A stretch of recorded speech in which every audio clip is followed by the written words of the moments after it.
25 লক্ষ টাকা ব্যয় করে রিয়াজ নতুন গাড়ি কিনেছে। এসবিসিতে স্বাগতম জানিয়ে শুরু করছি আমি আসমা। আসসালামু আলাইকুম। এতক্ষণ শুনছিলেন সংবাদ শিরোনাম, এবারে বিস্তারিত। 25 লক্ষ টাকা ব্যয় করে রিয়াজ নতুন গাড়ি কিনেছে। একদম চকচকে সিলভার কালারের গাড়ি। গাড়ি দেখে স্ত্রী, 2 সন্তান আর বাবা মা তো ভীষণ খুশি। ঠিক 2 মাস আগে নতুন অ্যাপার্টমেন্টে উঠেছে। পরিশ্রমের সঙ্গে সঙ্গে রিয়াজের ভাগ্যটাও বেশ ভালো ফেভার করছে। বছর বছর চাকরিতে পদোন্নতি পাচ্ছে, বেতনও বেড়ে চলছে হু হু করে। তাই দ্রুত ব্যাংক লোন নিয়ে সেই টাকায় বাড়ি গাড়ি সব কিনে ফেললো। সংসারে যেন আনন্দের বন্যা বইছে।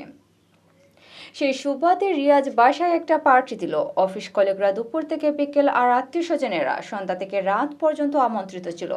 বেশ হই হুল্লোড় আর খাওয়া দাওয়ায় রিয়াজের পার্টি শেষ করলো। সবাই বেশ খুশি আর রিয়াজের প্রশংসায় পঞ্চমুখ। সকাল হলেই রিয়াজ গাড়ি করে অফিস করবে, ছেলেমেয়েরা গাড়ি করে স্কুলে যাবে, স্ত্রী গাড়ি করে শপিংয়ে যাবে, গ্রামে বেড়াতে গেলেও গাড়ি করে যাবে। ভাবতেই গর্বে রিয়াজের বুক ফুলে উঠতে লাগলো। রিয়াজ ড্রাইভিংটাও শিখে নিয়েছে। রিয়াজ পরিবারের ভবিষ্যতের জন্য খুব চিন্তা করত। অর্থ সম্পদ জমানো রিয়াজের জন্য নেশা। স্ত্রীর নামে 25 লক্ষ টাকার সঞ্চয়পত্র কিনে দিয়েছে। ছেলে মেয়ের নামে মোটা অঙ্কের টিপিএস আর এফডিআর করে রেখেছে। পরিবার যেন তাকে ধুতে বাতে। 4 মাস পরের কথা, গাড়ি অ্যাক্সিডেন্ট করে রিয়াজ মারা গেল। সে এক বিভীষিকাময় মৃত্যু।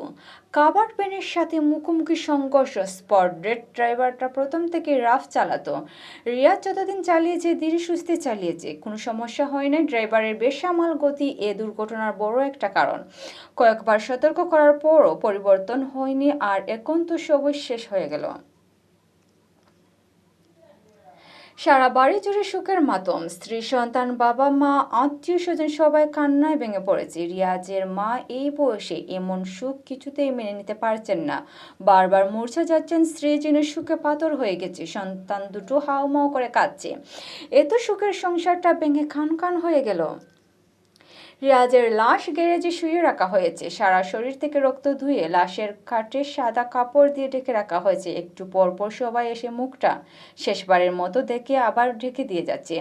একটু পর জানাজা পড়ানো হবে। মৃত রিয়াজ সবার আহাজারির আফসোস দেখছে।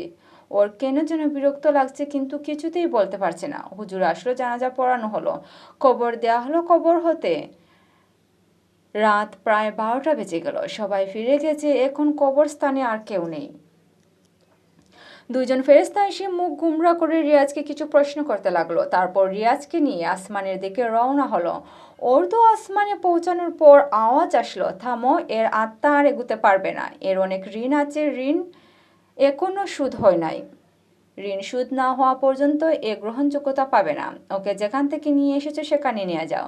রিয়াজকে আবার কবরে নিয়ে আসা হলো। কবরে রিয়াজের খুব কষ্ট হচ্ছিল। রিয়াজ চিৎকার করে স্ত্রীকে বলছে, আমার ঋণগুলো তাড়াতাড়ি শোধ করে দাও। তোমার নামে করা সঞ্চয়পত্রগুলো ভেঙে ফেলো।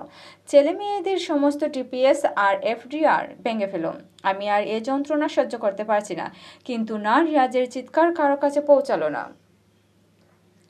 এভাবে 6 মাস চলে গেল। রিয়াজের ঋণগুলো কেউ শোধ করলো না। নিদারুণ কষ্টে রিয়াজ আফসোস করতে লাগলো। বেঁচে থাকতে পরিবারের জন্য কত কষ্ট করে সম্পদ গড়েছি, আর আজ আমার কোনো মূল্যই নেই। 6 মাস হয়ে গেল, এখনও আমার আত্মা গ্রহণযোগ্যতা পেল না। আর কোনোদিন পাবে কি না তা জানিও না। রিয়াজ কাঁদতে লাগলো।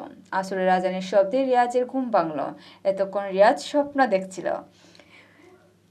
গেমে একাকার হয়ে গেছে। রিয়াজ উঠে বসলো। ঘুম থেকে উঠে আজ গাড়ি কিনতে যাওয়ার কথা। রিয়াজ ওয়াশরুমে গেল এবং ওয়াশরুম থেকে বের হয়ে গাড়ি কিনতে নয়, মসজিদে চলে গেল। যাওয়ার পথে কেবল এটুকুই মনে হলো, এ দুনিয়াতে কেউ কারো নয়। প্রতিজ্ঞা করলো, আর কোনো ঋণ নয়। দর্শক, এতক্ষণ আমাদের সাথে থাকার জন্য ধন্যবাদ। সেই সাথে আমাদের পরবর্তী নিউজটি দেখতে এখনই আমাদের চ্যানেলটিকে সাবস্ক্রাইব করুন এবং বেল বাটনে চাপ দিয়ে রাখুন। এছাড়াও আমাদের সাথে ইমেলে যোগাযোগ করতে পারেন। আমাদের সাথে ইমেলে যোগাযোগের ঠিকানা sbcnews.tv@gmail.com।